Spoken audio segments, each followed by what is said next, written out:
हनुमान रावण के भव्य दरबार को विश्लेषणात्मक दृष्टि से देखने लगे। रावण का ऐश्वर्य अद्भुत था। वे सोचने लगे, अद्भुत रूप और आश्चर्यजनक तेज का स्वामी, राजोचित लक्षणों से युक्त में यदि प्रबल अधर्म न होता तो ये राक्षस राज इंद्र सहित संपूर्ण देवलोक का संरक्षक हो सकता था। इसके लोकनिंदित क्रूरतापूर्ण निष्ठुर कर्मों के कारण देवताओं और दानवों सहित संपूर्ण लोक इससे भयभीत रहते हैं। समस्त लोकों को रुलाने वाला महाबाहु रावण भूरी आंखों वाले हनुमान को समक्ष इस प्रकार निर्भय खड़ा देखकर रोष से भर गया और क्रोध होकर अपने महामंत्री प्रहस्त से बोला, अमात्य, इस दुरात्मा से पूछो कि यह कहाँ से आया है, इसे किसने भेजा है, सीता से यह क्यों वार्तालाप कर रहा था, अशोक वाटिका को इसने क्यों नष्ट किया, इसने किस उद्देश्य से राक्षसों को मारा, मेरी इस दुर्जय पुरी में इसके आगमन का प्रयोजन क्या है। रावण की आज्ञा पाकर प्रहस्त ने कहा, हे वानर, भयभीत मत हो और धैर्य धारण करो। सही सही बता दो कि तुम्हें किसने यहाँ भेजा है। महाराज रावण की नगरी में कहीं तुम्हें इंद्र ने तो नहीं भेजा है, कहीं तुम कुबेर ये या वरुण के दूत तो नहीं हो, या विजय की अभिलाषा रखने वाले विष्णु ने तुम्हें दूत बनाकर भेजा है। यदि तुम हमें सच सच बता दो कि तुम कौन हो तो हम तुम्हें क्षमा कर सकते हैं। यदि तुम मिथ्या भाषण करोगे तो तुम्हारा जीना असंभव हो जाएगा। प्रहस्त के इस प्रकार पूछने पर पवन पुत्र हनुमान ने निर्भय होकर राक्षसों के स्वामी रावण से कहा, हे राक्षस राज, मैं इंद्र, यम, वरुण या कुबेर का दूत नहीं हूँ। नहीं, मुझे विष्णु ने यहाँ भेजा है। मैं राक्षस राज रावण से मिलने के उद्देश्य से यहाँ आया हूँ और इसी उद्देश्य के लिए मैंने अशोक वाटिका को नष्ट किया है। तुम्हारे बलवान राक्षस युद्ध की इच्छा से मेरे पास आए तो मैंने स्वरक्षा के लिए रणभूमि में उनका सामना किया। ब्रह्मा जी से मुझे वरदान प्राप्त है कि देवता और असुर कोई भी मुझे अस्त्र अथवा पाश से बांध नहीं सकते। राक्षस राज के दर्शन के लिए ही मैंने अस्त्र से बंधना स्वीकार किया है।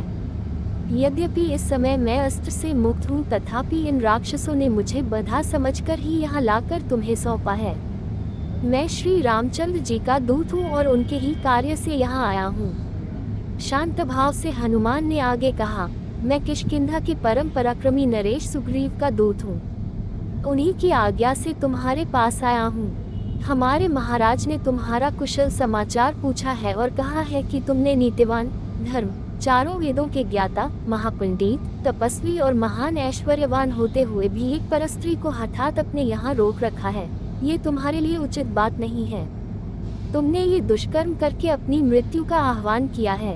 उन्होंने ये भी कहा है कि लक्ष्मण के कराल बाणों के सम्मुख बड़े से बड़ा पराक्रमी भी नहीं ठहर सकता, फिर तुम उससे अपने प्राणों की रक्षा कैसे कर सकोगे। इसलिए तुम्हारे लिए उचित होगा कि तुम सीता को श्री रामचंद्र को लौटा दो और उनसे क्षमा मांगो। यदि तुम ऐसा नहीं करोगे तो तुम्हारा अंत भी वही होगा जो खर, दूषण और वाली का हुआ है। हनुमान के ये नीतियुक्त वचन सुनकर रावण का सर्वांग क्रोध से जल उठा। उसने अपने सेवकों को आज्ञा दी, इस वानर का वध कर डालो। रावण की आज्ञा सुनकर वहां उपस्थित विभीषण ने कहा, राक्षस राज, आप धर्म के ज्ञाता और राजधर्म के विशेषज्ञ हैं। दूत के वध से आपके पांडित्य पर कलंक लग जाएगा। अतः उचित अनुचित का विचार करके दूत के योग्य किसी अन्य दंड का विधान कीजिए।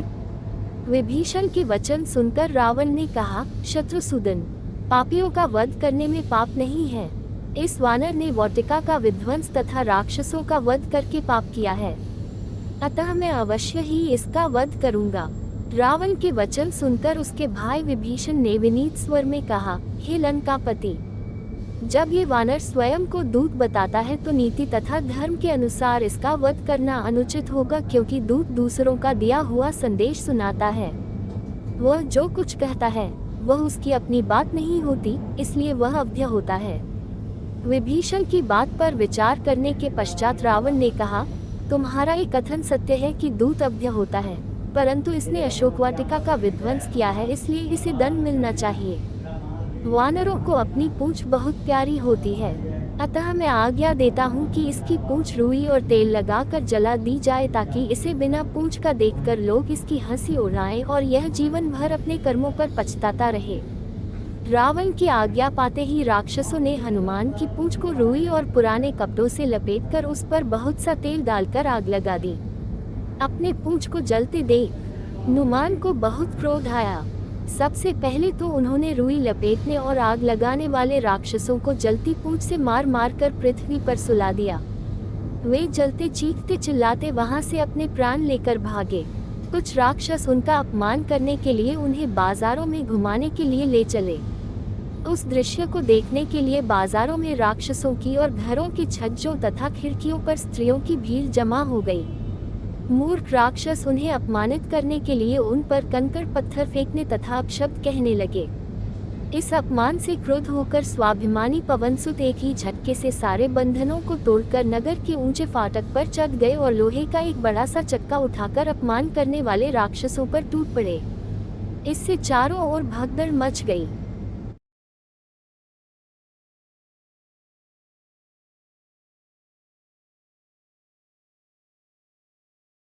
की भीड़ भयभीत होकर भाग गई। हनुमान जी के समस्त मनोरथ पूर्ण हो गए थे। वे विचार करने लगे कि मैंने अशोकवाटिका को नष्ट कर दिया, बड़े बड़े राक्षसों का भी मैंने वध कर डाला और रावण की काफी बड़ी सेना का संहार भी कर दिया, तो फिर लंका के इस दुर्ग को भी क्यों न ध्वस्त कर दूं। ऐसा करने से समुद्र लंघन का मेरा परिश्रम पुनर्तः सफल हो जाएगा। मेरी पूंछ में जो ये अग्निदेव देदीप्यमान हो रहे हैं, इन्हें इन श्रेष्ठ ग्रहों की आहूत देकर तृप्त करना ही न्यायसंगत जान पड़ता है।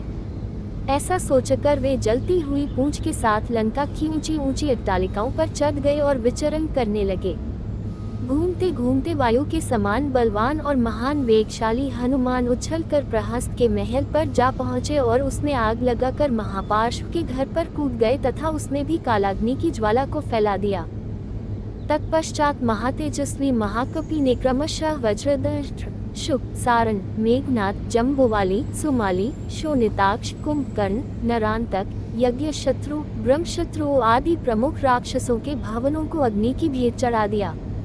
इनसे निवृत्त होकर वे स्वयं रावण के प्रासाद पर कूद पड़े। उसके प्रमुख भवन को जलाने के पश्चात वे बड़े उच्च स्वर से गर्जना करने लगे। उसी समय प्रलयंकर आंधी चल पड़ी, जिसने आग की लपटों को दूर दूर तक फैलाकर भवनों के अजले भागों को भी जला डाला। लंका की इस भयंकर दुर्दशा से सारे नगर में हृदय विदारक हाहाकार मच गया। बड़ी बड़ी अट्टालिकाएं भारी विस्फोट करती हुई धराशायी होने लगी। स्वर्ण निर्मित लंकापुरी के जल जाने से उसका स्वर्ण पिघल पिघल कर सड़कों पर बहने लगा। सहस्त्रों राक्षस और उनकी पत्नियां हाहाकार करती हुई इधर उधर दौड़ने लगी। आकाशमंडल अग्नि के प्रकाश से जगमगा उठा।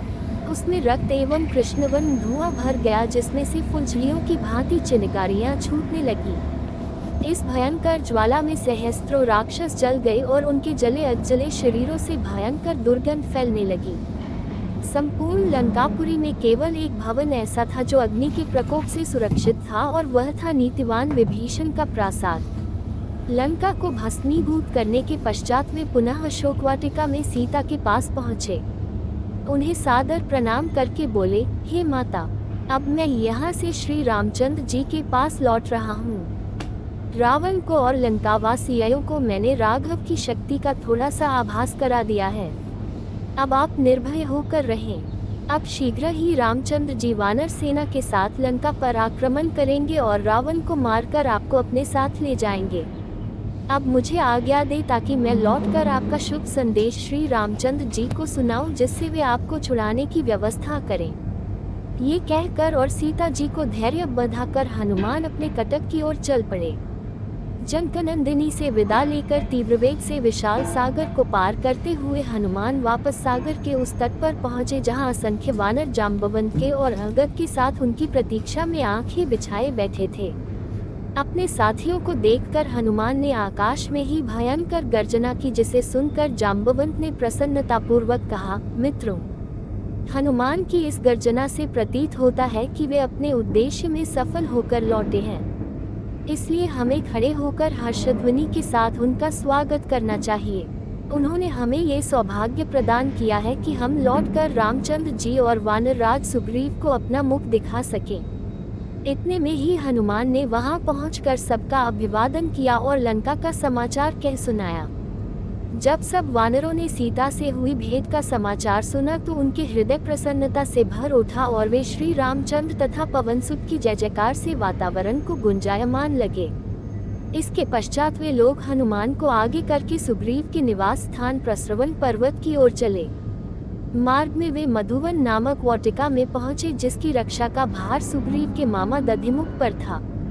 इस वाटिका के फल अत्यंत स्वादिष्ट थे और उनका उपयोग केवल राजपरिवार के लिए सीमित था।